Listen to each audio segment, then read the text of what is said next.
Céline est hantée par une seule chose, n'est-ce pas? C'est sa propre disparition, n'est-ce pas? C'est celle de la mort. Du voyage à Rigaudon, n'est-ce pas?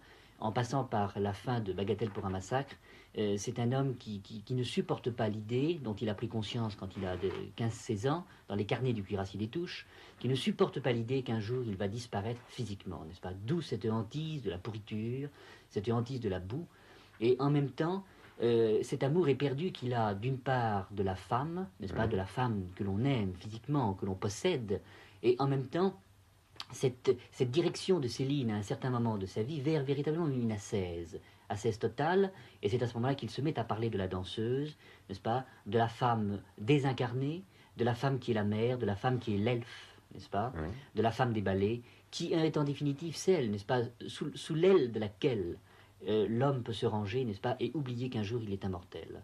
Et je crois que je ne pourrais pas mieux que l'illustrer, tout d'abord par une de ses lettres à Evelyne Paulet, qui était une jeune femme qu'il a connue en Belgique, et où il pose brutalement, dans une de ses lettres, cette simple phrase. Chère Evelyne, il ne faut surtout pas vous enlever l'illusion de vivre. Vous avez deviné, semble-t-il, que j'aime les perfections physiques des femmes jusqu'au délire. C'est une vérité que je vous livre. Elle commande toutes les autres, n'est-ce pas? Toutes les femmes qu'il a rencontrées, n'est-ce pas, dans sa vie fugitive, dans sa vie, n'est-ce pas, dans sa vie où il bouge. C'est, comment vous dire, ce n'est pas du tout un cynique, n'est-ce pas? C'est quelqu'un qui donne des conseils aux femmes. Et vous allez voir que dans sa correspondance à Erika Landry, autre femme qu'il a connue sans doute avant la guerre, entre 1920 et 1930, eh bien là aussi, on y retrouve, si vous voulez, on y retrouve cette espèce d'admiration folle pour la femme. Pour une femme d'ailleurs qui est profondément une vision de la femme d'un homme du 19e siècle, c'est-à-dire la femme objet, n'est-ce pas? La femme dans sa tendresse de la chair, dans son pulpe, dans sa pulpe, n'est-ce pas? Et que cette femme est beaucoup plus marquée, n'est-ce pas? C'est un truisme qu'un homme, n'est-ce pas, par la vieillesse. Et c'est ainsi qu'il écrit à Erika Landry, qu'il a sans doute aimé.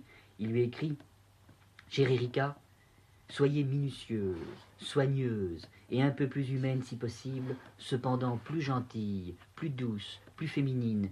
Vous perdez là une grande force, la force de la faiblesse, la force de l'enfance. » Et c'est ainsi qu'avec Erika Landry, n'est-ce pas, qu'il sait qu'il abandonne avec nostalgie, n'est-ce pas, à sa propre existence, car il sait que posséder une femme, ce n'est pas la tuer, n'est-ce pas? C'est cette impossibilité de la valer, de la dévorer.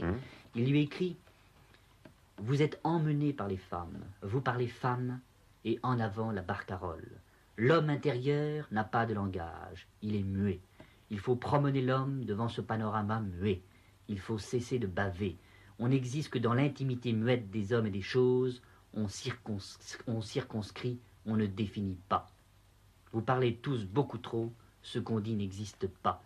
Vous savez bien tout cela, vous savez combien il faut peu, infiniment peu d'impudeur, pour que l'endroit où les choses chantent et se donnent, l'amour, se rétracte, se souille, s'empâte et meurt sous le regard, sous le mot et sous le doigt. Donc on voit dans Céline Jeune, n'est-ce pas?